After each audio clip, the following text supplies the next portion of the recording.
Hi viewers, I'm your doctor Kola. మరి చాలా రోజుల నుంచి తెలంగాణలో మరి దేశవ్యాప్తంగా కూడా ఎదురు చూస్తున్న సిటెట్ నోటిఫికేషన్ గురించి మరి central board of secondary education CBSE conduct చేస్తుంది. అది మనకు ఒక నోటిఫికేషన్ ఇవ్వడం, పబ్లిక్ నోటీస్ ఇవ్వడం జరిగింది. ఏంటంటే 8 ఫిబ్రవరి 2026 రోజు కండక్ట్ చేయడానికి మరి 20 భాషల్లో మరియు 132 సిటీల్లో కండక్ట్ చేయడానికి సిబిఎస్ఈ వారు మన పబ్లిక్ నోటీస్ ఇచ్చారు. చాలామంది సిటెట్ నోటిఫికేషన్ ఎప్పుడు వస్తుంది అని వెయిట్ చేస్తున్నారు. ముఖ్యంగా ఏ విద్యార్థులైతే పేపర్ 1 రాస్తున్నారో, ఈ మధ్యనే బిఎడ్ ఎగ్జామ్స్ రాశారో, కంప్లీట్ చేస్తారో వారు, అదేవిధంగా బిఎడ్ కంప్లీట్ చేసిన వారు, లేదా ఇంతకుముందు స్కోర్ తక్కువ వచ్చిన వాళ్ళు కూడా ఇది ఒక ఆపర్చునిటీ. ఎందుకంటే తెలంగాణ ప్రభుత్వం నుంచి టెట్ నోటిఫికేషన్ వచ్చి 6 నెలల కంటే 6 నెలలు అయింది, అంటే మళ్ళీ 6 నెలల్లో వస్తుంది. కాబట్టి అంతలో కూడా మనకి సమయం దొరికింది. స్కోర్ పెంచుకునే వాళ్ళకి, మరి మన డిఎడ్ అయిన వాళ్ళకి లేదా బిఎడ్ అయిన వాళ్ళు కూడా దీన్ని యూజ్ చేసుకోవచ్చు. అదేవిధంగా ముఖ్యంగా ఈ మధ్యలో ఒక సుప్రీంకోర్టు జడ్జిమెంట్ ప్రకారం టీచర్స్ అందరూ కూడా టెట్ ఉండాలి అనే ఒక మరి విషయాన్ని గురించి వార్తల్లో వస్తుంది. మరి టీచర్స్ కూడా దీన్ని యూజ్ చేసుకోండి. వెన్ కంపేర్ టు, అంటే మనం కంపేర్ చేసినాం అనుకోండి, తెలంగాణ టెట్కి మనం కంపేర్ చేసినప్పుడు సీటెట్ కొద్దిగా మనకు ఫ్లెక్సిబుల్, ఈజీ అనిపిస్తుంది.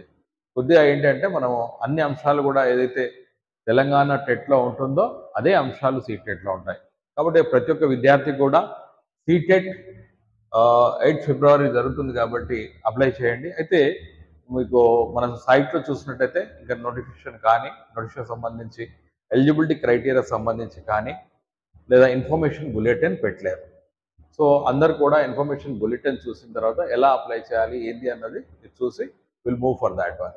సో ప్రతి ఒక్కరు కూడా మరి స్కోర్ పెంచుకోవాలి అంటే మీరు సీటెట్ రాయండి. ముఖ్యంగా మనం చూసినట్టయితే తెలంగాణలో టెట్లో ఏదైతే క్వాలిఫైయింగ్ మార్క్ ఉంటుందో ఆ క్వాలిఫైయింగ్ మార్క్ వచ్చిన, ఫర్ ఎగ్జాంపుల్ సీటెట్ రాస్తారు మీరు, సీటెట్లో కామన్గా 90 ఉంది బీసీకి, ఓబీసీకి. మరి మనం తెలంగాణ వాళ్ళు విద్యార్థులు రాసినట్టయితే 75 మార్కులు వచ్చిన, ఆ 75 మార్కులు మనము సీటెట్లో స్కోర్ చేసిన మన తెలంగాణకు బీసీకి ఎలిజిబుల్ అవుతుంది, 60 ఎస్టీకి ఎలిజిబుల్ అవుతుంది, అదేవిధంగా 90 ఓసీకి ఎలిజిబుల్ అవుతుంది. ఇక్కడ ఈ స్కోరింగ్ మార్క్స్ మన స్టేట్లో కూడా పనికొస్తాయి. కాబట్టి డోంట్ వరీ దట్ సీటెట్లో 90 రావాలన్న వరి కావాల్సిన అవసరం లేదు. సీటెట్లో మనం చెప్పినట్టు బీసీ, ఎస్సీ, ఎస్టీకి ఏదైతే స్కోర్ ఉంటుందో తెలంగాణకు వర్తిస్తుంది. కాబట్టి దయచేసి అందరు ప్రతి ఒక్కరు కూడా మరి మీరు ఈ విషయాన్ని చూడాలి అంటే ctet.nic.in చూడండి. మీకు అంటే మరి ఎప్పుడు వస్తుంది ఇన్ఫర్మేషన్ బులెటిన్ అని తెలుస్తుంది. అప్పుడు మనం దానికి సంబంధించి ప్రిపరేషన్ సంబంధించి మనం మాట్లాడుకుందాం. సో దయచేసి ఏ విద్యార్థులైతే డిఎడ్ కంప్లీట్ చేశారో, బిఎడ్ కంప్లీట్ చేశారో, అదేవిధంగా ముఖ్యంగా ఉపాధ్యాయులు, ఎస్జిటి ఉపాధ్యాయులు కావచ్చు, స్కూల్ అసిస్టెంట్ కావచ్చు, మరి ఒకసారి ఛాన్స్ తీసుకొని ఇది రాసినట్టయితే రేపు పొద్దున్న తెలంగాణ ప్రభుత్వం చిట్టేటి కూడా ప్రాక్టీస్ ఆశిస్తున్నాను.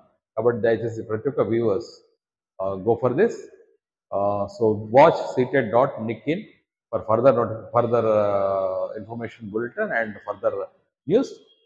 Hope that you will take up. Thank you. Signing off, your Dr. Kola.